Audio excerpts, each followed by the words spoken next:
వినడానికి నాయన అయా నాయన మాకు చెవులను వినగలిగిన చెవులను నాయన గ్రహింపగలిగిన మనసును మాకు దయచేయండి. చిన్న బిడ్డలను అయా నెమ్మదిని కలిగించండి. వారి ఆలోచనలను ఎదురడేస్తున్నాము బంధించండి. అయా నీ యొక్క వాక్య ప్రకారం జీవించే మనసును మాకు దయచేయమని త్వరలోని యేసుక్రీస్తు మిత్రుల ద్వారా వేడుకొంచున్నాం తండ్రి. ఆమేన్.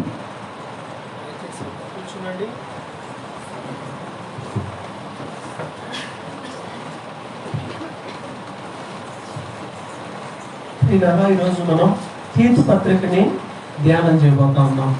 తీతు పత్రిక గడిచిన ఆదివారం 1వ అధ్యాయాన్ని మనం చూస్తున్నాం. ఈరోజు మిగతాయి పూర్తి చేయబోతున్నాం. దానిలో భాగంగా ఒకసారి గుర్తు చేస్తున్నాను. తీతు పత్రిక. ఎవరు ఈ తీతు? ఎవరు ఈ తీతు అంటే ఎవరు? తీతు పత్రిక ఉంది కదా, ఇతను ఎవరు? ఇతను ఎవరు అనంటే అపోస్తులైన పౌలు దగ్గర పరిచర్య చేస్తుండేవాడు. దేవునికి పరిచర్య చేసేటువంటి దేవుని జతపనివాడు. అంటే ఈ ద్వారా రక్షణలోకి వచ్చాడు. అలాగే ఆయనతో కలిసి ప్రభు పని కూడా చేస్తున్నాడు. తీతు, తిమోతి ఇంకా చాలా మంది ఉన్నారు ప్రభుతో కూడా పనిచేసేవాళ్ళు అనమాట. వీళ్ళంతా తీతు, తిమోతి వీరిద్దరి పేర్లు మనకి బాగా నోటెడ్. వీళ్ళు యవనస్తులైనటువంటి వారు. ఈ తీతుకి ఏం చేశాడంటే, ఈ తీతు అనే అతను ఒక ఊరిలో పరిచర్య చేస్తా ఉన్నాడు.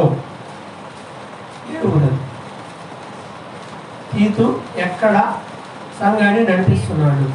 క్రేతు. తీతు పనిచేసే ఊరి పేరు క్రేతు. ఆ తీతు పత్రికలో 1వ అధ్యాయంలో అదంతా కూడా ఉంటాం. ఈ క్రేతు అనేటువంటి ద్వీపంలో ఆయన పరిచర్య చేస్తూ ఉన్నప్పుడు ఆయన ఏం చేశాడంటే కొన్ని బాధ్యతలు అప్పగిచ్చాడు. ఏమేం చెప్పాడు? ఆల్రెడీ 1వ అధ్యాయంలో మనకు చెప్తా ఉంటాడు. ఏమని అంటే, నేను నీకు కొన్ని ఆజ్ఞలు ఇస్తున్నాను. అవేంటి అంటే, నువ్వు కొన్ని పట్టణాలకు వెళ్ళు.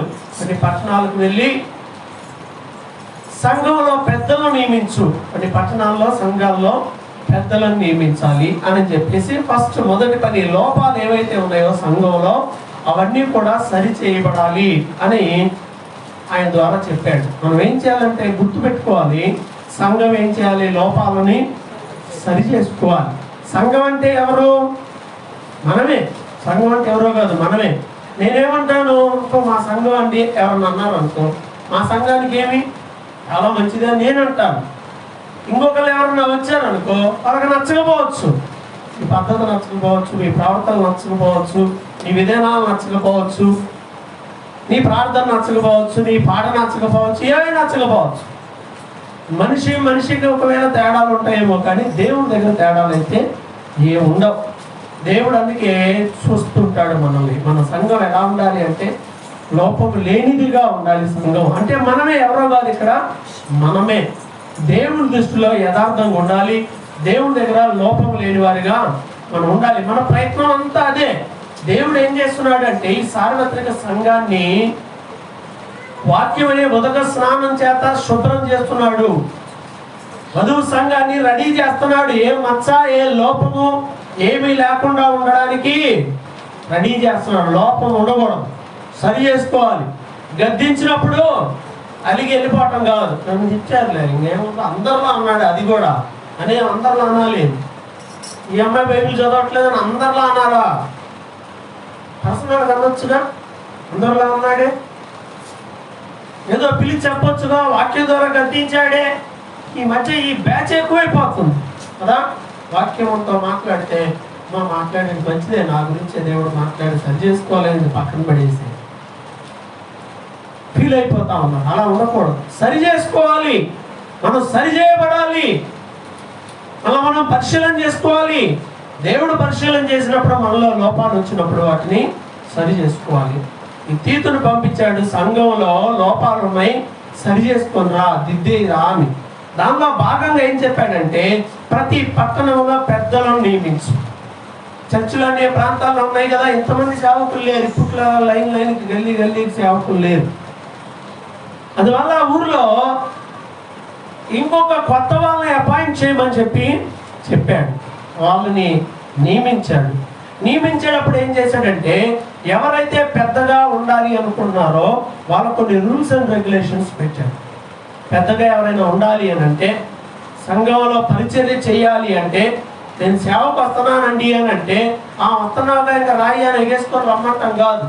వచ్చే ముందు నీకు ఆ దేవుని యొక్క అపాయింట్మెంట్, దేవుని యొక్క అభిషేకం, దేవుడు నిన్ను సర్టిఫై చేయాలి అంటే పరిచర్యకు సంబంధించి ఇక్కడ కొన్ని విషయాలు చెప్పాడు. అవన్నీ మనం తీతు పత్రిక 1వ అధ్యాయంలో 5వ వచనం నుండి 9వ వచనం వరకు ఆ వ్యక్తికి ఉండాల్సిన లక్షణాల గురించి మనం చూసాం. తర్వాత 10వ అధ్యాయంలో మన 10వ వచనంలో అంటున్నాడు కదా, ఈ సున్నతి సంబంధులు వదరబోతులు, బాగా మాట్లాడి మాయ మాటలు చెప్పి మోసం చేసే వాళ్ళు ఉంటారు, జాగ్రత్త.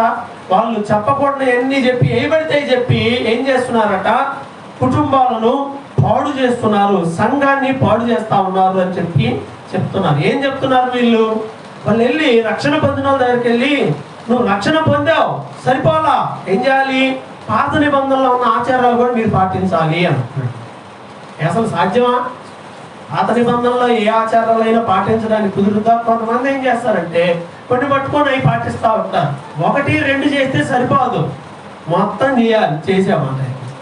అసలు కొత్త నిబంధనలో ఉన్న మనకి ఈ పాత నిబంధనలో ఉన్నటువంటి ఆజ్ఞలు అవి ఫాలో అవటం అస్సలు అవసరమే లేదు. ఏ ఆజ్ఞైనా తీసుకురండి, అస్సలు అవసరమే లేదు. 10 ఆజ్ఞలు దేంట్లో ఉన్నాయి మరి ఇప్పుడు ఇవి కూడా తీసేయాలా, తీసేయకూడదా? గట్టిగా చెప్పాలి, తీసేయాలా, తీసుకోకూడదా? తీసేయాలి. పాత నిబంధన కూడా, పాత నిబంధనలో భాగమే 10 ఆజ్ఞలు కూడా, అవి కూడా మనకు వర్తించం, అన్నం చేస్తాను. ఒప్పుతాను 10 ఆజ్ఞలు ఉండాల్సిందేనా? 10 పాటించాల్సిందేనా? దినేష్ పాటించవా? ముందే చెప్తున్నాడు పాటించాడు. పాటించాలనేనా? మిగతా వాళ్ళందరూ అయితే పాటించుకుంటారు, చెయ్యక్కర్లేదు కదా. ఏమయ్యేదేముంది, పక్కన బళ్ళో రాగి. పాత నిబంధనలో ఉన్న 10 ఆజ్ఞలు మనం ఎప్పుడు పాటించాలా వద్దా? పాటించాలా? పాటించే మాట అయితే మీరు ఇంటి దగ్గర ఉండాలి. విశ్రాంతి దినమును పరిశుద్ధముగా ఆచరించుట జ్ఞాపకముంచుకొను.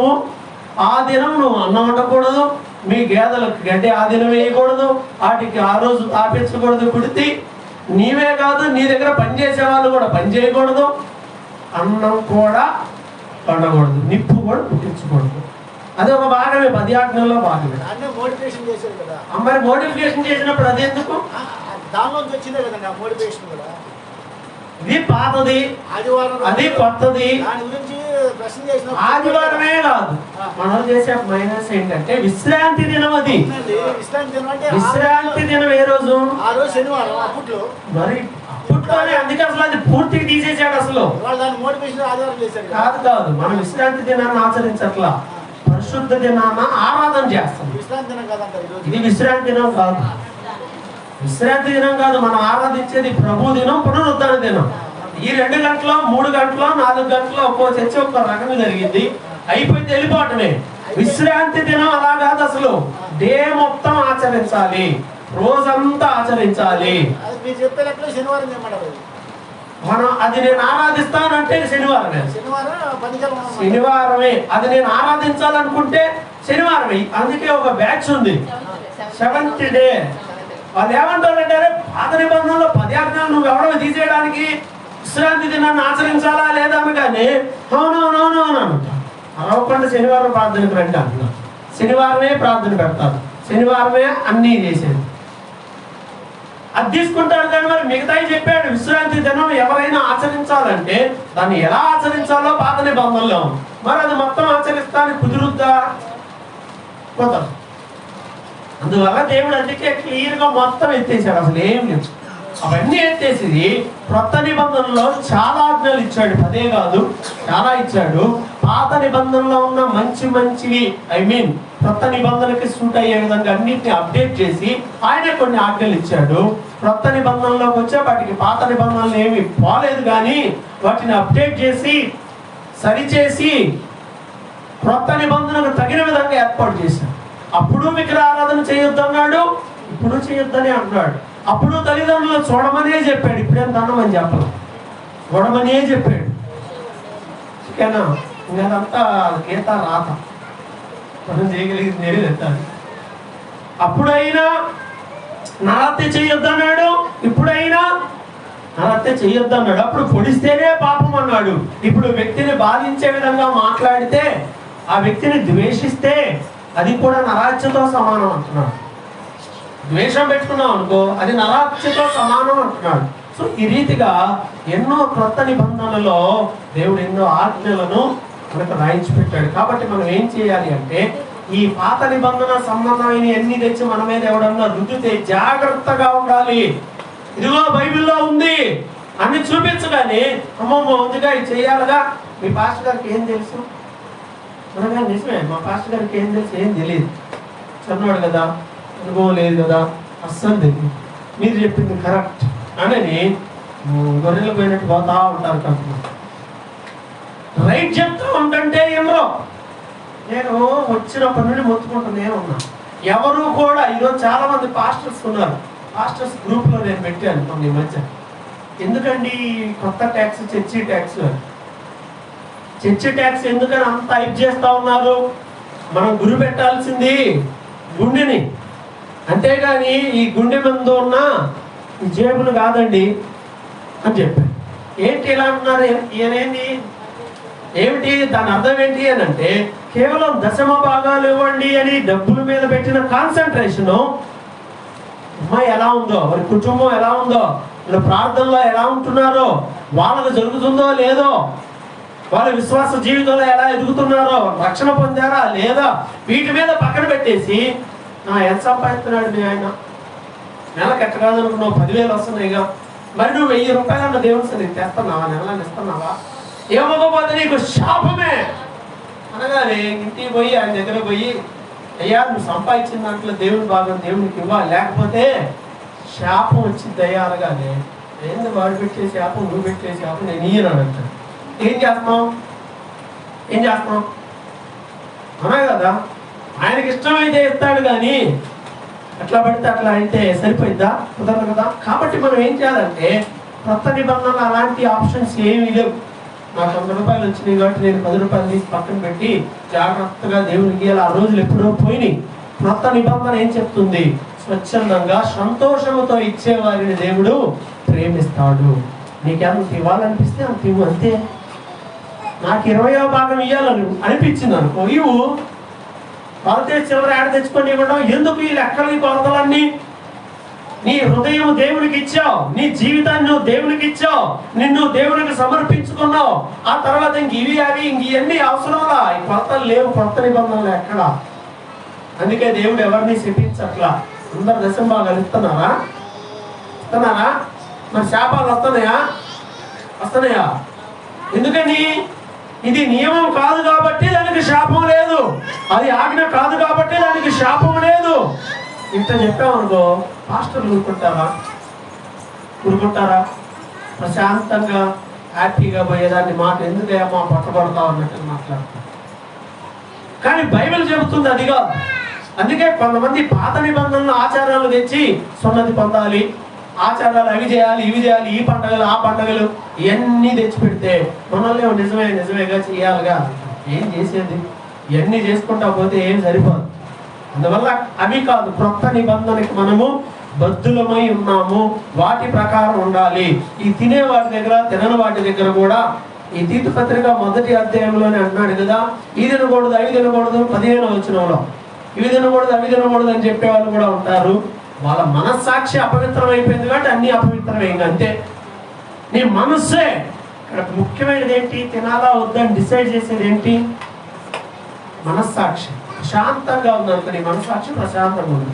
తిన్నా కూడా మనస్సాక్షి బాగుంటే తిను, నీ మనస్సాక్షి ఏదైనా తేడా అనిపిస్తుంది అంటే అదేది తినకూడదు. అదేదైనా నీ మనస్సాక్షి అపవిత్రమైతే అన్ని అపవిత్రమైపోతాయి. నీ మనస్సాక్షి పవిత్రమైనదైతే అన్నీ కూడా పవిత్రంగా ఉంటాయి. కాబట్టి నీ మనస్సాక్షిని బేస్ చేసుకోండి. నా మనస్సాక్షి ఓ రకంగా ఉంటుంది, నీ మనస్సాక్షి ఓ రకంగా ఉండొచ్చు, ఉండక పోవచ్చు. కాబట్టి ఇక్కడ ముఖ్యమైనది ఏంటంటే మనస్సాక్షి. నేను తింటలేదు కాబట్టి మీరెవరు తినడానికి వీలు లేదని చెప్పడానికి లేదు. చాలామంది ఏం చేస్తారంటే పాపం 40 రోజులు మానేస్తారు, మాంసాహారం మానేస్తారు. వాళ్ళు తినలేదు, నేను తినకుండా ఉండాలా? నాకు ఆకలి అయింది, బాగా ఆకలి అయింది, ఏం చేయాలి? రాత్రి 12 గంటలకి తిన్నాను, మాంసం తిన్నాను. నువ్వు తింటలేదు, ఇప్పుడు నేను తిన్నా. నిన్ను బట్టి ఇప్పుడు నేను మార్చుకోవాలా? అవసరమా? ఇట్లాంటివి ఏమీ లేవు. వాళ్ళు తింటున్నారు, వీళ్ళు తినకూడదు. ఈ తినని వాళ్ళు అరే అనవసరం ఎట్లా తిన్నాడు ఈ టైంలో మాంసం తినొచ్చా? ఈ శ్రమ దినాల్లో మాంసం తినొచ్చా? నువ్వు తింటున్నావు అని అంటానికి లేదు. నువ్వు ఇష్టం వాడు. ఏం బైబిల్ రూల్ కాదు. ఈ 40 రోజులు మాంసం తినమాకండి, చెప్పులు వేసుకోమాకండి, ఈ డ్రెస్ మాత్రం వేసుకోండి, బజార్లో అమ్మటి పని మానేసి బజార్లో అమ్మటి తిరగండి బెదరు అనుకుంటా అని ఆడలేదు బైబిల్లో. నీతిగా ఉండాలా? ఉంటే ఉండు. కలర్ చేసుకోవాలంటే రోజు వేసుకో. ఎవరు వద్దన్నా? అందరినీ ప్రేమగా బ్రదర్ సిస్టర్ అని పిలవాలనుకుంటే పిలు. ఆ 40 రోజులే తర్వాత పిలిచి వద్దంటారా? పద్ధతి అనేది కేవలం 4 రోజులకో 40 రోజులకో సంబంధించింది కాదు. జాగ్రత్తగా మనం ఉండాలి.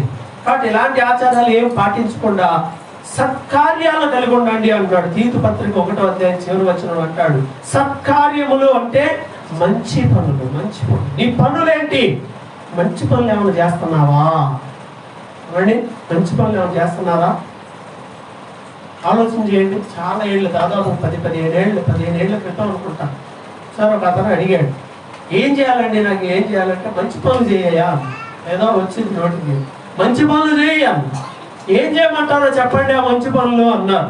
నేనేదో నా నోటికి వచ్చి 4 మంచి పనులు చెప్పాను. ఆశ్చర్యం ఏంటంటే ఆ 15 ఏళ్ళ నుంచి ఇంకా చేస్తూనే ఉన్నాడు. ఈ రోజు కూడా ఫోన్ చేసి ఎక్కడున్నారు అని అంటే, అన్నా నేను మంచి పని చేయడానికి వెళ్తున్నాను అంటాడు. ఏందో చెప్పండి, ఒక మంచి పని చేయడానికి వెళ్తున్నాను. తర్వాత అయిపోయాక వచ్చి దేవుని మాటను బట్టి నేను ఈరోజు మంచి పని చేసి వచ్చాను. ఇదిగో కొంతమంది పేదలకి ఆహారం వెళ్ళి మేమే ఉండి మేము పెట్టి మాకున్న దాంట్లో మేము ఇచ్చి వచ్చాము. ఈరోజు కొంతమంది పేదవాళ్ళకి సహాయం చేయగలిగాం. ఇలా మన జీవితంలో సత్కార్యములో ఉండాలి. ఉంటున్నాయా? ఈరోజు బైబిల్ చెప్తుంది ప్రతి సత్కార్యము విషయములో దేవుడు మాకు తెలుసు అని చెప్పుకుంటారు, కానీ చేసే పనులు ఉంటాయే సత్కార్యములు, వాటి విషయంలో ఎలా ఉన్నారంట? భ్రష్టులై ఉన్నారంటే ఏం చేయట్లా. త్వరగా ప్రార్థనకి వెళ్తున్నాం వస్తాను అంటే సరిపోదు, కానీ మనం చేయగలిగిన సత్కార్యములను మనం ఏం చేయాలి? చేస్తున్నామా? ఆలోచన చేద్దాం. పడుకుంటున్నారు, తింటున్నారు, అవి అన్నీ బాగానే ఉన్నాయి. ఏ రోజైనా ఓ పేదవాడికి అందించారా? ఆలోచన చేయండి. నిజం మన దగ్గరే ఎక్కడెక్కడికో పోయి ఎవరెవరో ఎదిగి మనం ఎవరికి ఏమీ పెట్టని వస్తున్నాం. మన పరిధిలోనే ఎవరో కొంచెం వృద్ధులు కొంతమంది ఉంటారు, పెద్దవాళ్ళు ఉంటారు, వాళ్ళకి మనం చేయగలిగిన సహాయం చేస్తున్నామా? దిక్కులేని వాళ్ళు ఉంటారు, విధవరాళ్ళు, ఇబ్బంది పడే విధవరాళ్ళు ఉంటారే.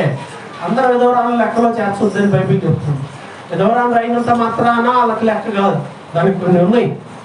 విధవరాలు కాబట్టి వెంబటే వచ్చి పెన్షన్ ఇచ్చేస్తారా? సరా ఏమో మా పెన్షన్ ఇస్తున్నారా ఈ గవర్నమెంట్ నీకు ఇట్లా ఎందుకు ఇట్లా? అమ్మ మాకు ఆ పెన్షన్ కూడా రాపిచ్చేయాలి. రాదు అన్నా కదా? వచ్చిద్దా? అడిగితే వచ్చిద్దా? రాదు. ఎందుకని?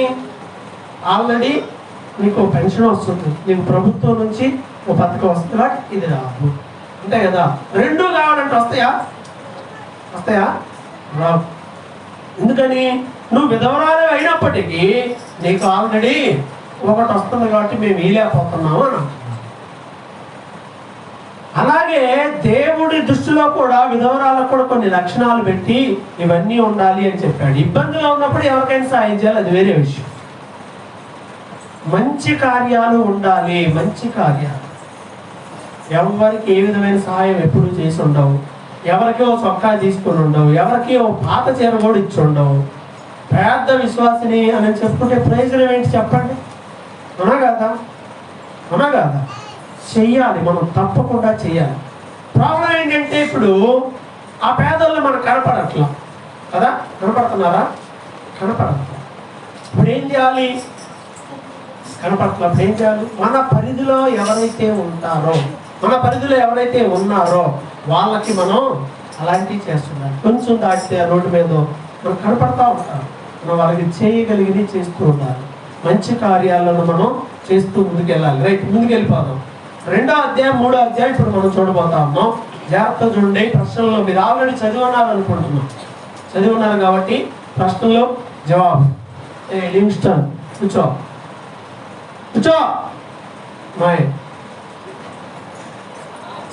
రైసు కూల్గా ఉందమ్మా.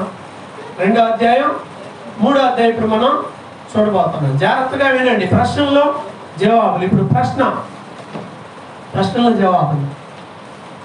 వృద్ధులు సంఘం, క్రైస్తవ వృద్ధులు ఎలా ఉండాలి, వృద్ధులు ఎలా ఉండాలి అని బైబిల్ చెబుతూ ఉంది. ఇది ప్రశ్న. వృద్ధులు ఎలా ఉండాలి? వృద్ధులు ఎలా ఉండాలి? వాళ్ళని అడిగితారు, చెప్పం వాళ్ళకి తెలియదు. చెప్పమ్మా ఎలా ఉండాలి? గట్టి బయట వృద్ధులందరూ వినండి. వృద్ధులు ఎలా ఉండాలి అని బైబిల్ చెబుతుంది. ప్రవర్తన యందు భయభక్తులు గల వారై ఉండవాలని దేవుని వాక్యం దూషింపబడుకున్నట్లు.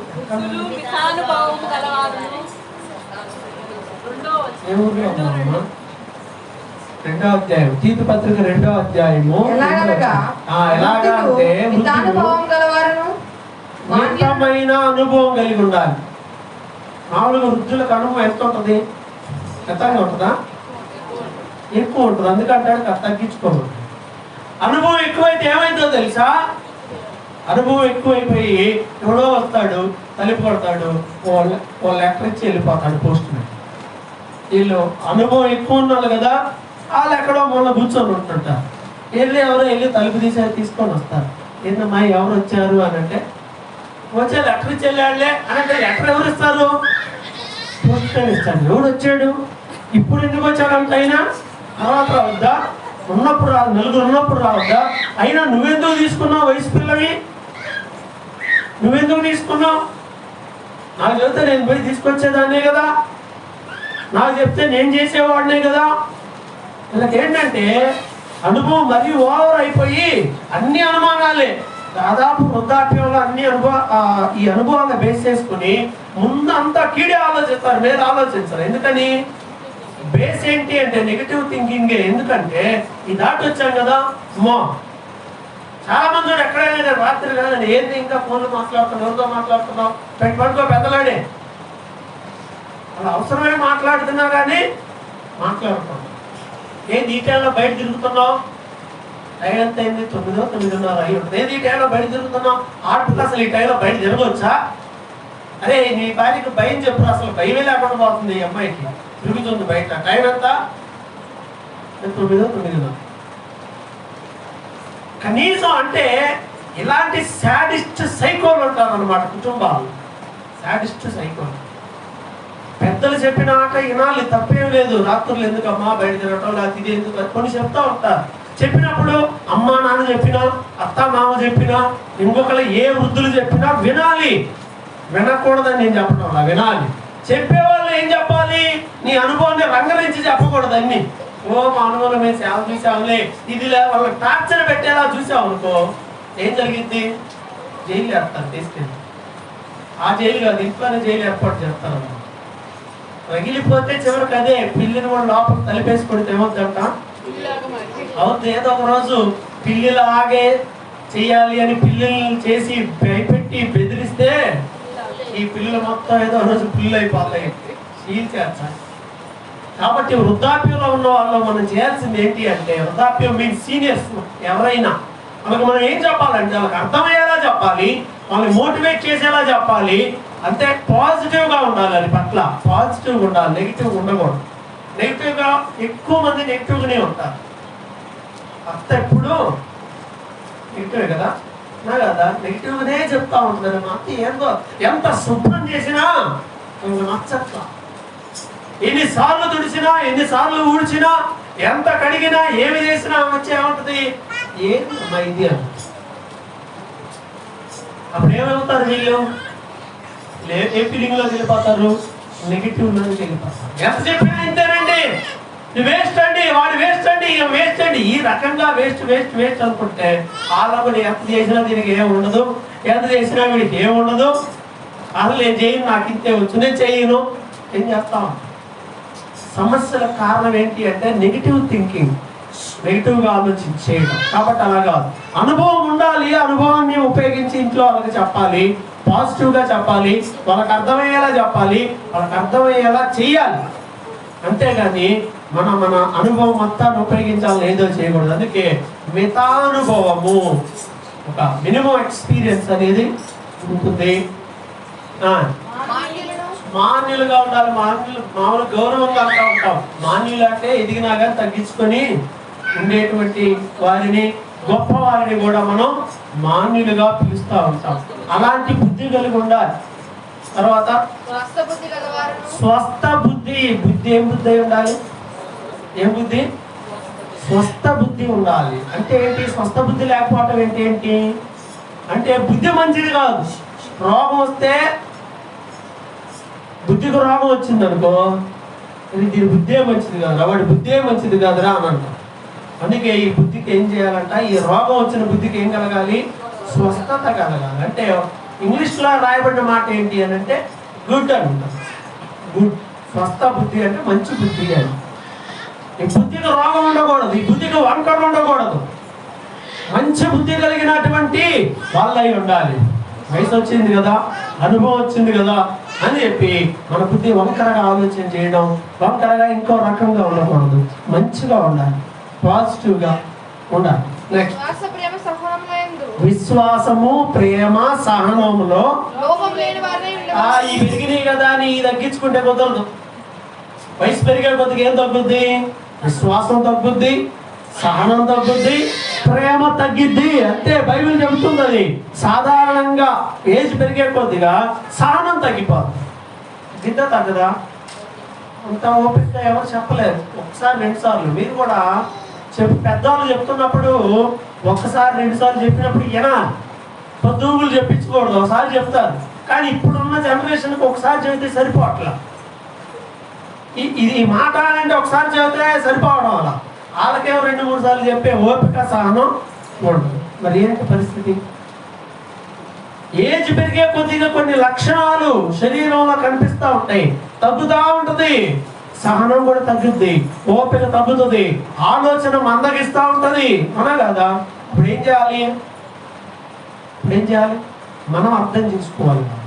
అలాగే వృద్ధులు విశ్వాసులు కాబట్టి లోకంలో వాళ్ళకైతే సరిపోద్దులే, కానీ విశ్వాసకి సరిపోదు. వయసు అయిపోయింది అందుకే కడతాను లేని కుదరదు, వయసు అయిపోయింది అందుకే నాకు సహనం చచ్చిపోయింది అంటే కుదరదు. నువ్వు విశ్వాసమే కాబట్టి వృద్ధాప్యంలోకి వచ్చిన విశ్వాస విషయంలోను, ప్రేమ విషయంలోను, సహన విషయంలో లోపం ఉండకూడదు, అది లోపించకూడదు. ఏజ్ ఎంతైనా అవ్వచ్చు, సహనంగా ఉండటమే, కనిపెట్టడమే సహనంగా. త్వరగా చేయాలని అనిపించింది, అయిపోవాలి వెంటనే అని అనిపించింది కదా. ఎందుకంటే మనకు టైం లేదు కదా, మన టైం అయిపోయింది కదా, వృద్ధాప్యం వచ్చింది కదా, ఇది రేపు పొద్దున అయిపోతే బాగుండని అనిపించింది. అయిద్దా, అవదు. కాస్త వెయిట్ చేయాలి, ఓపిక కలిగి ఉండాలి, పేషెన్స్ ఉండాలి. విశ్వాసము కానీ, ప్రేమ కానీ, సహనం కానీ ఇవి తగ్గకుండా జాగ్రత్త పట్టుగా లోపం లేకుండా ఉండాలి. అంటే పోకూడదు, పోకుండా ఉండాలి. అలాగనే వృద్ధ స్త్రీలు కొండగత్తెలను, అంటే కొండగత్తెలుగా ఉండమని కాదు ఇక్కడ అర్థం, చివరిలో ఉంటుంది వద్దు అని. కొండగత్తెలు అని అంటున్నాడు అంటే ఏమిటి, అక్కడ నెంబర్ ఏమి ఇచ్చాడు, నెంబర్ 5 ఇచ్చాడు. మూల భాషలో అపవాదులు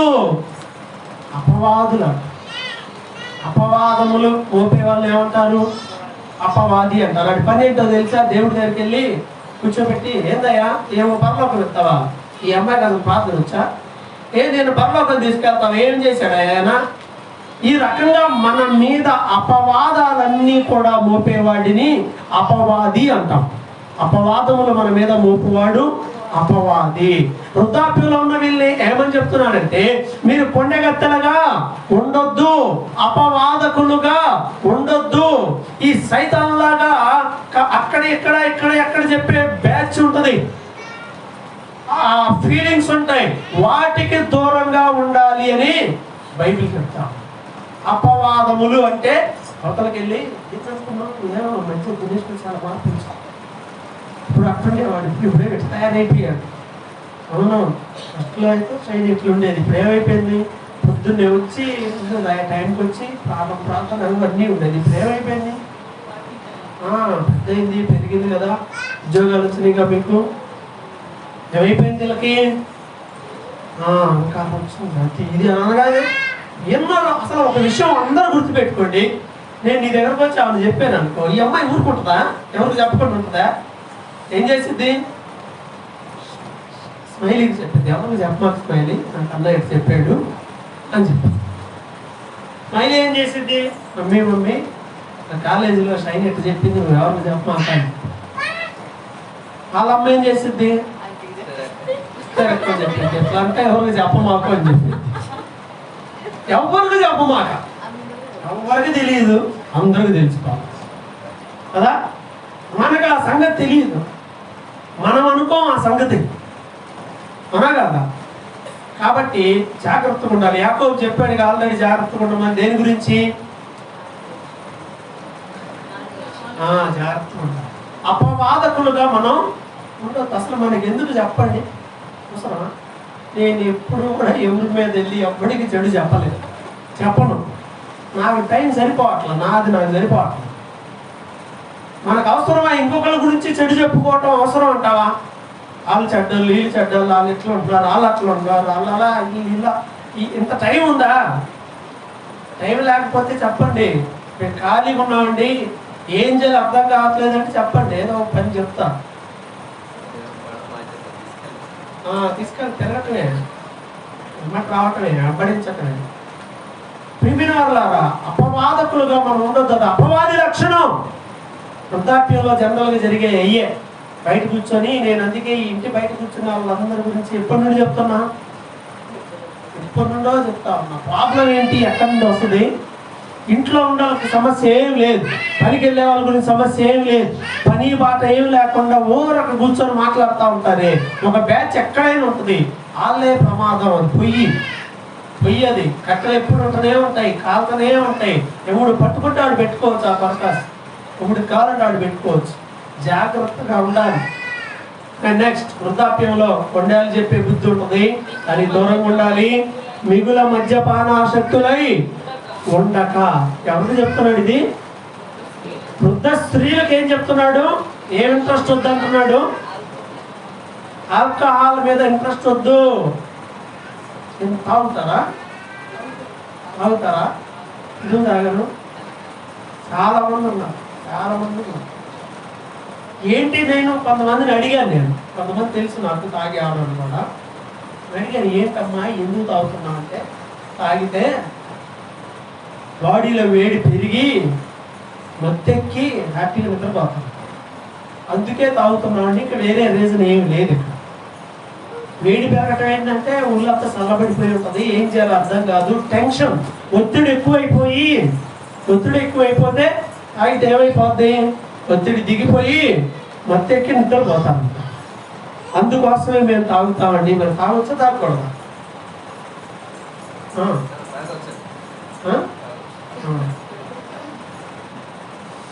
ఇప్పుడంతా లేడీస్కి సంబంధించిన కూడా ప్రొడక్ట్స్ అన్నీ అమ్ముతా ఉంది. ఆడవాళ్ళు కూడా, ఇది ఆడవాళ్ళకు సంబంధించిన ప్రొడక్ట్స్. ఇవి తాగొచ్చు, ఏం కాదు, ఇది తాగొచ్చు అని చెప్తా ఉన్నారు. అది ఏం చేస్తుంది అంటే నిన్ను మత్తునిగా చేస్తుంది, నిన్ను మత్తురాలుగా చేస్తుంది. నీకు మత్తెక్కితే నీకేం చేసేది అర్థమవుద్దా? నువ్వేం చేసేది నీకు అర్థమైద్దా? ఎదుటోళ్ళు ఏం చేసినా అర్థమైందా? ఏమన్నా చెప్పిందన్నా అర్థమైందా? మద్యముతో మత్తులో ఉండకూడదు అని బైబిల్ చెబుతుంది. కారణం ఏదైనా కావచ్చు. కాబట్టి మద్యపానాసక్తులై ఉండక ప్రవర్తన యందు భయభక్తులు కలిగిన వారిగా. ప్రవర్తన ఎలా ఉండాలంట? దేవుడు అంటే భయం భక్తి ఉండాలి. వృద్ధాప్యాలను గురించిన తర్వాత కూడా ఇది ఇంతవరకు వృద్ధాప్యానికి సంబంధించింది. తర్వాత యవనస్తులు ఎలా ఉండాలి అని బైబిల్ చెప్తుంది అని అంటే, దేవుని వాక్యం దూషింపబడకుండానట్లు యవన స్త్రీలు తమ భర్తలకు లోబడి ఉండి తమ భర్తలను శిశువులను ప్రేమించువారు. ఆగుదాం ఒకసారి, ఇక్కడ ఆగుదాం. ఏంటంట? ఏం చేయాలి? యవన స్త్రీలు ఎలా ఉండాలి? తమ భర్తలకు లోబడి ఉండాలి. లోబడి ఉండాలి. చాలా మంది ఈరోజు అసలు లోబడటం అనేది తీసేసుకుంటున్నట్టున్నారు. అందుకే ఈ మధ్య పెళ్ళిళ్ళప్పుడల్లా నేను సపరేట్గా చెప్తాను, చివరిసారి ఆలోచించుకోమని చెప్తాను. తర్వాత ఇట్లా అనుకోలేదు, ఇది కాదంటే కుదరదు. అప్పుడు ప్రమాణం చేయమంటే టపటపా చేసేస్తారు. ఏం చెప్తుంది ఏం అర్థం కాదు. చేయబెట్టి చేయమనగానే చక్కగా చేస్తూ ఉంటారు. చాలా వరకు పెళ్లిలో ప్రమాణాలన్నీ 90% మనస్ఫూర్తిగా చేయడం. ఏం చెప్తున్నాడో ఏదో చెప్తున్నాడో ఫాదర్ గారు చెప్పారు, మీలో కొంతమంది చేసి ఉంటారు. పాస్టర్ గారు చెప్పాడు, కొంతమంది చేసి ఉంటారు. అంత మించి నిజంగా హార్ట్ఫుల్గా నేను ఏక లోబడి ఉండాలి, నేను ప్రేమించాలి, నేను బాగా చూసుకోవాలి ఏమని ఇవన్నీ ఉంటే, ఇవన్నీ మనసులో ఉండుంటే ఈరోజు ఈ తన్నుకోటాలు, గుద్దుకోటాలు, అలిగి అమ్మగారింటికి వెళ్ళిపోవటాలు, ఏమో ఇంట్లో కూర్చొని ఏడవటాలు, ఆమెను బతిలాడుకోవటాలు, వాళ్ళు ఇల్లు వచ్చి పంచాయతీలు చేయటాలు, ఈ గోడంతా ఎందుకు చెప్పండి? ఇప్పుడు పెళ్లి చేస్తా ఉండంటే పెళ్ళి ఇంత చేసి చెప్పండి చెప్తా ఉండంటే చెప్తా ఫ్లోలో నేను చెప్పాను, నేను నిన్ను చూడను, నేను నిన్ను పట్టించుకోనంటే అదే చదువుతున్నాడు. నేను అదే చెబుతున్నా. వీడియో కూడా ఉంటుంది, శ్వాసయాత్రలో కూడా పెట్టాను. అంతే, ఇక ఏం చెప్తున్నాడు. నాకు బాగోకపోతే నేను మా అమ్మగారింటికి వెళ్ళిపోతాను అని చెప్పి అమ్మాయి అదే చదువుతుంది.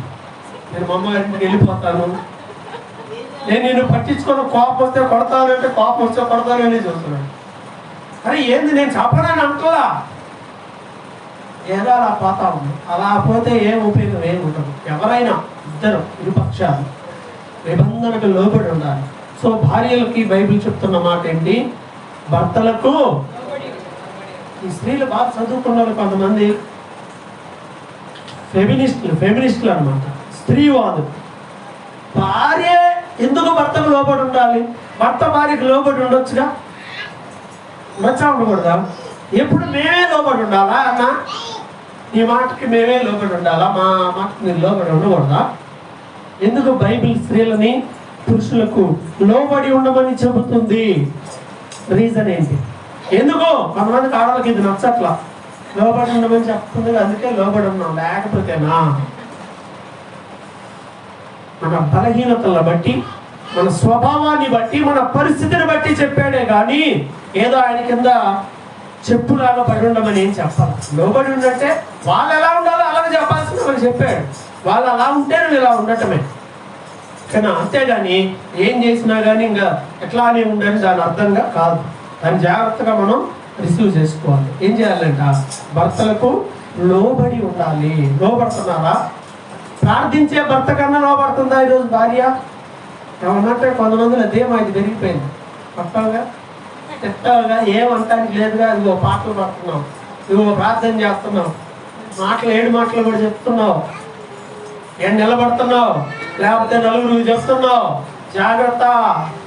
నువ్వు బెదిరిస్తున్నారా లేకపోతే ఏంది కదా? ఇట్లాంటివన్నీ పెట్టుకోవద్దు. ఇవన్నీ కూడా ప్రేమతో చేసేవి. ప్రేమతో లోబడితే ప్రయోజనం. మనస్సాక్షికి లోబడి చేయాలి. ఇవన్నీ కూడా భర్తలకు లోబడి, ఎవరికో కాదు, ఈ భర్తేగా. విను ఆయన మాట, విని ఏం పోయింది? నిన్ను పోషిస్తున్నాడు కదా, నిన్ను ప్రేమిస్తున్నాడు కదా, మరి లోబట్టడానికి ప్రాబ్లం ఏంటి? ఎందుకంటే లోబడడం చాలా మందికి వేరే వేరే అలిగేషన్లు ఎక్కువైపోతున్నాయి ఈ మధ్య. ఆ ఎక్కువైపోయినా ఎక్కడ చూసినా సమస్య ఏంటంటే, ఎక్కడికి వెళ్ళినా ఏ భార్య భర్తలు ఇద్దరు కూర్చోబెట్టి ఏంటి నీ ప్రాబ్లం ఏంటిరా బాబు, అమ్మ నీ ప్రాబ్లం ఏంటి అని అంటే నేను చెప్పే నన్ను పట్టించుకోదండి. ఫోన్ పట్టుకుంటే ఇంక అమ్మ, తమ్ముడు, అన్న, చిన్నమ్మ, వాళ్ళు వీళ్ళు ఇంక ఈ ఫోన్కి అసలు అంతే ఉండదండి. అన్లిమిటెడ్ అండి. నేను చెప్పాను, ఎవరు వేయించుకున్నాడు నేను అన్లిమిటెడ్? అసలు ఆ బాధ ఉన్నప్పుడు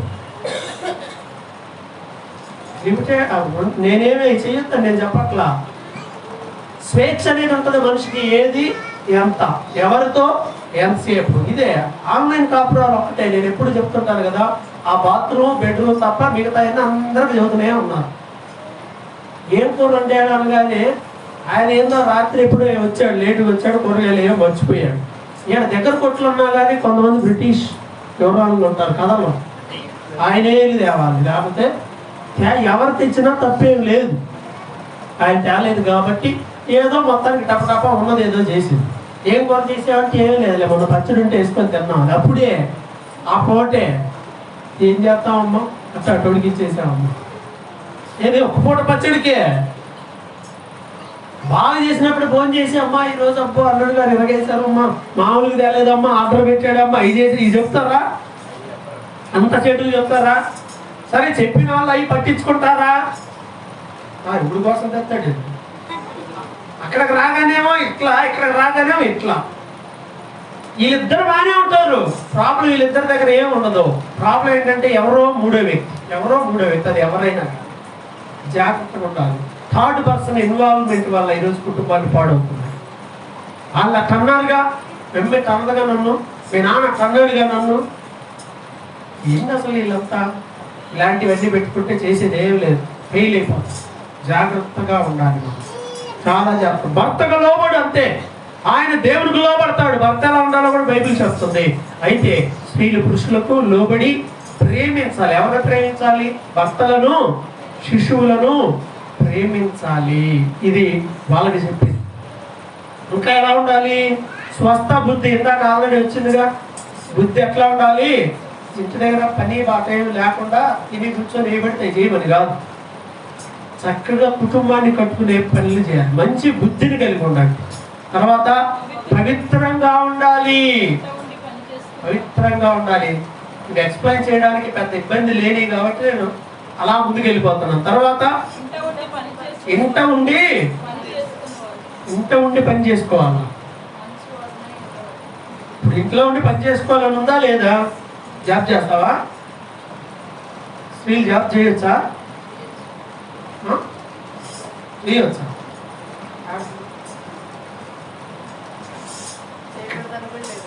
ఇక్కడ ఏమైనా ఉంది? ఇక్కడ ఏమైనా చదువు ఒకసారి అమ్మా. ఏముంది నీ బైబిల్లో? ఏమనుంది? 5వ వచనంలో స్త్రీలు ఇంట ఉండి పని చేసుకొని వారును ఉందా? ఉందా? ఎక్కడ చేయాలి పని? జోగ చేయొచ్చా చేయకూడదా? ఈ లెక్కన చేయొచ్చా? చెప్పండి, చేయొచ్చా చేయకూడదా? చేయొచ్చు. మరి ఇక్కడ ఏంది ఇలా రాసింది? ఇంట్లో పని చేసి ఆ పని చేసి మనుషులా మిషన్లా? ఇంట ఉండి పని చేసుకోవడం అంటే, సో ఈ రోజు మనం ఇంత ఇలా డెవలప్ అయ్యి ఇద్దరు పని చేస్తే కానీ బ్రతకని పరిస్థితులు ఉన్నాయి. అప్పట్లో కూడా పని చేసే వాళ్ళు ఉన్నారు, మీరు అట్లా. ఇక్కడ స్పెషల్గా సంఘానికి చెప్తున్నాడు, పని చేసుకోకుండా ఉంటున్నారు కొంతమంది. మా ఇంట్లో ఉండి పని చేయండి. కొంతమంది ఇంట్లో పనులను వదిలిపెట్టి ఆ పనులు ఎక్కువ, ఇంట్లో పని చేయరు.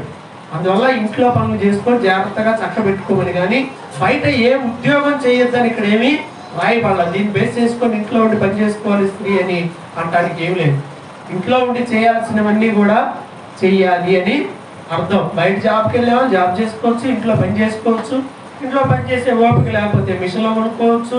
ఇంకా డబ్బులుండి ఇంకా పెద్ద ఉద్యోగం అయితే పని చేసే మనుషులు కూడా పెట్టుకోవచ్చు, తప్పేమీ లేదు.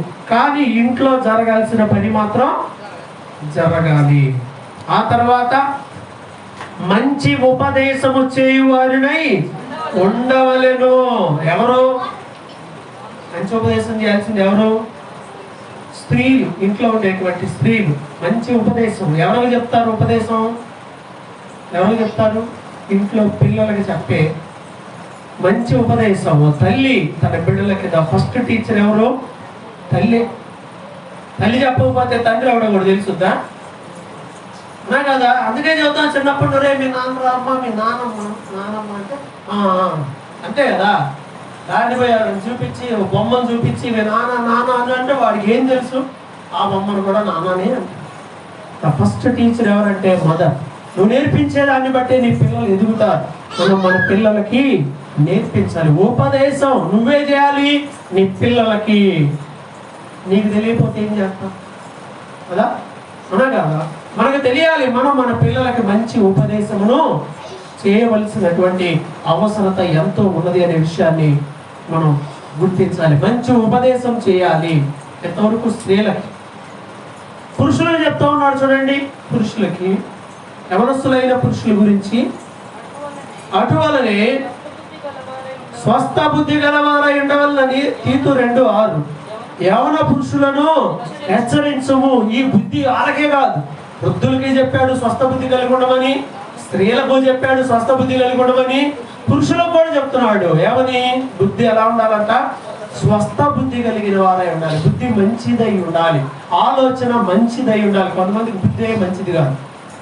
5 నిమిషాలు ఆలస్యంగా వచ్చినా ఏం దాకా ఎవరితో మాట్లాడావు, ఫోన్లు ఎవరితో మాట్లాడుతున్నావు, అక్కడికి వెళ్ళి ఏంది ఇట్లా అంటగా ఇదంటగా ఇదంటే ఈ దరిద్రమైన ఆలోచనలు ఎక్కువైపోతా ఉన్నాయి.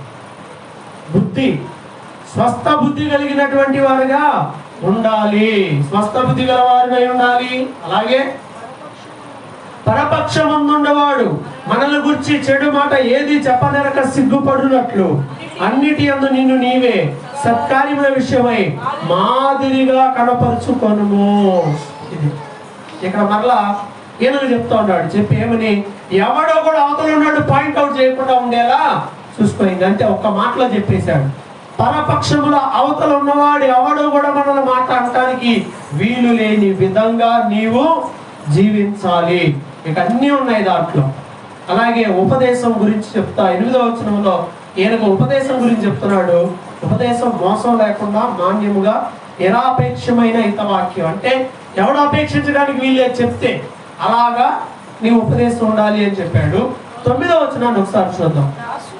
దాసులైన వారు అంటే ఒక చోట పనిచేసే వాళ్ళు. దాసులైన వాళ్ళు ఎలా ఉండాలి అంటే అన్ని విషయముల యందు మన రక్షకుడు దేవుని ఉపదేశమును అలంకరించినట్లు యజమానులకు ఎదురు మాట చెప్పకూడదు. పనిచేసే దగ్గర ఎలా ఉండాలి? కొంతమంది పని చేస్తూనే ఉంటారు, వాళ్ళు తిడతా ఉంటారు. జీతాలు ఇచ్చే వాళ్ళని తిడతా ఉంటారు. నీకు అంత ఇబ్బంది అయితే మానేసిపో. జీతాలు ఇచ్చే వాళ్ళని తిట్టొచ్చా? పనిచేసే చోట ఎవరి దగ్గర నువ్వు పని చేస్తున్నావో వారికి నువ్వు నమ్మకంగా ఉండాలి, వాళ్ళని తిట్టకూడదు. అందుకే అక్కడ రాయబడిన మాట ఏంటంటే వాళ్ళకి ఎదురు మాట చెప్పక, ఎదురు చెప్పొద్దు, లోబడి ఉండాలి. వాళ్ళకి పనిచేసే వాళ్ళు దాసులుగా ఉన్నవారు ఒక చోట ఉన్నప్పుడు ఎదురు మాట చెప్పక. రెండవది ఏమి అపహరింపక.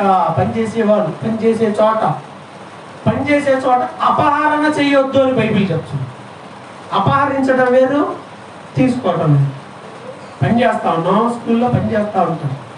చాక్ పీసులు తెచ్చుకుంటారు అంటారా? జిప్పు తీసి 4 చాక్ పీసులు లోపల వేసుకొని తెచ్చుకుంటే అయిపోవాలా? స్కూల్లో చాలా వస్తూ ఉంటాయి, ఇది చేసుకుంటే సరిపోవాలా? మనందరికి కూడా రకరకాలైనటువంటి ఆప్షన్స్ ఉంటాయి. ఎక్కడ ఎవడు పని చేసినా ఆ పని చేసే చోట కొన్ని చేయడానికి మనకి అవకాశం ఉంటుందా ఉండదా? ఉంటుంది కదా. అక్కడ జాగ్రత్త ఉంటుంది. అపహరించొద్దు. అపహరించడం అంటే ఏంటి? కన్ను కప్పి చేసే ప్రతిదీ అపహరణ కిందే వస్తుంది. ఓపెన్గా చేసేది వేరు, ఓకేనా? ఓపెన్గా చేసేది వేరు అన్న చెప్తా ఉంటాడు, రాముడు చెప్తా ఉంటాడు. కొంతమంది పని చేసే దగ్గర అక్కడికి వెళ్ళి దొంగతనం కొన్ని వస్తువులు తెచ్చుకుంటారు. వాళ్ళకి కనపడకుండా కన్నిపుచ్చి తెచ్చుకునేది వేరు. ఇప్పుడు మామూలుగా ఉన్నాం, తీసి దాన్ని బ్యాగులు వేసాం, దాంట్లో పెట్టాం ఓపెన్. వాళ్ళు అడిగితే వాళ్ళకి ఇచ్చేది, లేకపోతే లేదు. ఓపెన్గా జరుగుతుందే కాదు, ఆ దొంగతనం కింద రాదు. వాళ్ళు దాచిపెట్టుకున్నా కానీ దాన్ని మనం తీసుకొచ్చి దొంగతనం తీసుకెళ్తే అది దొంగతనం. అది ఏ పనైనా కూడా అంతే. నువ్వు ఓపెన్గా తీసి ఓపెన్గా వేసుకొని ఓపెన్గా తెచ్చుకోగలిగితే ఓకే. అలా కాకుండా భయపడుతూ లోపల పెట్టుకుంది ఏ చిన్న వస్తువు అయినా కూడా అది అపహరణ కిందే లెక్కలోకి వస్తుంది. పొలం పనులకి వెళ్తుంటారు, వాళ్ళు ఓపెన్గా చేయలేరు. ఓపెన్గా పోసుకొని 1 కిలో టమాటాలు ఓపెన్గా ఒళ్ళు వేసుకొని వచ్చారా? కాలేదేమో, ఆమె అంటదేమో. అడిగితే ఇస్తే ఇచ్చారు, లేకపోతే లేదు. లేదు వెల చెల్లించి తీసుకునేది. ఎథిక్స్ మెయింటైన్ చేయాలి క్రైస్తవుడు అనేది ఇక్కడ విషయం. అపహరింపక సంపూర్ణమైన మంచి నమ్మకమును కనపరచుచు. నమ్మకం ఉండాలి. ఎలా ఉండాలంట? పనిచేసే దగ్గర నమ్మకం. నీకేదన్నా బాధ్యత ఒకటి అప్పగిస్తే ఎలా ఉండాలి? నమ్మకంగా మనం ఉండాలి. నమ్మకంగా ఉండాలి. అన్ని కార్యములు ఎందు వారిని సంతోషపెట్టుచు వారికి లోబడి ఉండవలని వారిని హెచ్చరించు. నువ్వు పనిచేసే చోట, ఏ కంపెనీలో పనిచేసినా కూడా ఫెయిత్ఫుల్ గా ఉండాలి, నమ్మకంగా ఉండాలి. ఎక్కడ ఏ పని చేసినా నమ్మకమైన వాడు అనే ఒక మంచి పేరు తెచ్చుకోవాలి, నమ్మకత్వం తెచ్చుకోవాలి. అలాగే వారికి లోబడి ఉండాలి. తర్వాత ఇంకా చివరిలో ఏం చెప్తున్నాడంటే, ఇది యూనివర్సల్ గా సంఘంలో ఉన్న అందరికీ చెప్తున్నాడు. ఇప్పుడు దాకా వృద్ధులకు చెప్పాడు, యవనస్తులైన స్త్రీలకు చెప్పాడు, యవనస్తులైన పురుషులకి చెప్పాడు. ఇప్పుడు అందరికీ చెప్తున్న మాట ఏమిటి అంటే, మనము భక్తిహీనతను విసర్జించాలి, యహలోక సంబంధమైన దురాశలను విసర్జించాలి. ఇది తీసేసుకోవాలి, అందరూ తీసేసుకోవాలి. భక్తిహీనత అంటే చెడు. ఈ చెడుకు దూరంగా ఉండాలి. యహలోక సంబంధమైన దురాశలు, లోక సంబంధమైన దురాశలు ఎన్ని ఉంటున్నాయి కదా వాటన్నిటికీ దూరంగా ఉండి శుభప్రదమైన ఒక నిరీక్షణ మనకుంది. పాడుతూ ఇది బైబిల్లో తీయబడిన మాట. శుభప్రదమైన నిరీక్షణ. ఎలాంటి నిరీక్షణ? అది శుభప్రదమైన, మంచిదన్నమాట. మనందరం ఎదురు చూస్తున్నాం కదా ఆయన రాకడ కోసం. అలా ఎదురు చూసుకుంటూ మహాదేవుడు మన రక్షకుడైన యేసుక్రీస్తు యొక్క మహిమ యొక్క ప్రత్యక్షత కోసం ఎదురు చూస్తూ, అంటే దేవుడు రాబోతున్నాడు, ఆయన రాకడ కోసం అందరం కూడా ఎదురు చూస్తూ ఉన్నాం. ఒకవేళ రేపు దేవుడు వస్తే మీరు రెడీయా? రేపు ఈరోజు చూద్దాం. దేవుడు అంటున్నాడు ఇక 1 గంటలో వస్తాను అని అంటే మీరు రెడీయా? రెడీయేనా? లోకంలో ఉన్న దురాశలు, ఇవి అవి ఎన్ని ఆశలు ఉన్నాయో అన్ని ఆశలను విడిచిపెట్టి మీరు సిద్ధంగా ఉన్నారా? రెడీయా? రెడీయే, రోడ్లమ్మ రెడీయే, మీరు రెడీయే, మిగతా రెడీ లేరే. ఎందుకని? వీళ్ళకి ఆశలు ఉన్నాయి. ఇంకా దురాశలు, ఆశలుంటే పర్వాలా, దురాశలు దుఃఖానికి చేటవుతాయి. ఈ దురాశలు నిన్ను నరకానికి తీసుకెళ్తాయి. ఎప్పుడైనా రెడీగా ఉండాలి. ఎప్పటికైనా ఈ దురాశ నాకు వద్దు అనుకుని ఎవరు రెడీగా ఉండాలి. ఎప్పటికీ ఎప్పుడూ సిద్ధంగా ఉండాలి. దేనికోసం? ఆయన రాకడ కోసం ఎదురు చూస్తూ సిద్ధంగా, స్వస్థ బుద్ధితోనూ నీతితోనూ భక్తితోనూ బ్రతుకుతూ ఉండాలి. ఇదంటే దేవుడు మన దగ్గర కోరుకుంటుంది. ఎలాగా? నీతితో, భక్తితో, స్వస్థ బుద్ధితో బ్రతుకుతూ ఉండాలి. ఎందుకంటే ఈ లోక దురాశల నుండి విడిపించడానికి యేసు ప్రభు మన కోసం శిలువలో చనిపోయి ఆయన ఏం చేశాడంట? మన కోసమే ఈ సత్క్రియలు మనం చేయాలనే ఆయన మనల్ని తన సొత్తుగా చేసుకుని మన కోసం తను తానే అర్పించుకున్నాడని బైబిల్ చెప్తుంది. కాబట్టి ప్రియమైన వాళ్ళ ఆలోచన చేయండి. ఆయన రాకడ కోసమై నిన్ను నన్ను సిద్ధం చేయడానికి దేవుడు ఈ లోకానికి వచ్చాడు, ప్రాణాన్ని పెట్టాడు, రక్తం కార్చాడు. ఎవరు ఎలా ఉండాలో చెబుతూ ఉన్నాడు. సరే ఆలోచన చేసుకుందాం. ఆయన రాకడ కొరకై సిద్ధంగా ఉన్నామా? లోకాశలన్నీ పోయినట్టేనా? ఉన్నాయా? ఇంకేమన్నా ఉన్నాయా? లేవా? లేవా? రెడీయా? రెడీ ఉన్నావా? లేవా? రెడీయా? రెడీయా? రెడీయా? రెడీయా? రెడీయా? రెడీయా? సిద్ధంగా ఉన్నారా? సిద్ధమేనా? సిద్ధమేనా? దేవుడు రాకడ వస్తే నాకేం వద్దు, నువ్వు చాలు, నాకేమీ వద్దు. రెడీయా? రెడీయానన్నా? మొత్తం రెడీగా, ఫుల్ రెడీగా ఉండాలి. అందరూ రెడీ అవ్వండి. ప్రార్థన చేసుకున్న తల ఉంచండి. సిద్ధంగా ఉండాలి. ఏ విషయాన్ని బట్టి నువ్వు సిద్ధపడలేను అనుకుంటున్నావో ఇప్పుడే దాన్ని దేవునికి చెప్పి. యేసు ప్రభు అయితే మన కోసం ప్రాణం పెట్టడానికి తండ్రి ఒక మాట చెప్పాడంతే వెంటనే ఈ లోకానికి వచ్చి మన కోసం దెబ్బలు తిని అవమానాలు భరించి సిద్ధపడ్డాడు. ఆయన రెడీ. తండ్రి చెప్పాడో లేదో సిద్ధమైపోయాడు. ప్రార్థన చేసుకుందాం. అందరూ కూడా తల ఉంచి ఆయన రాకడ కొరకై సిద్ధపడండి. అందరూ తల ఉంచి ప్రార్థన చేసుకుందాం. ఇది ప్రార్థనా సమయం. ఇది ప్రార్థన సమయం.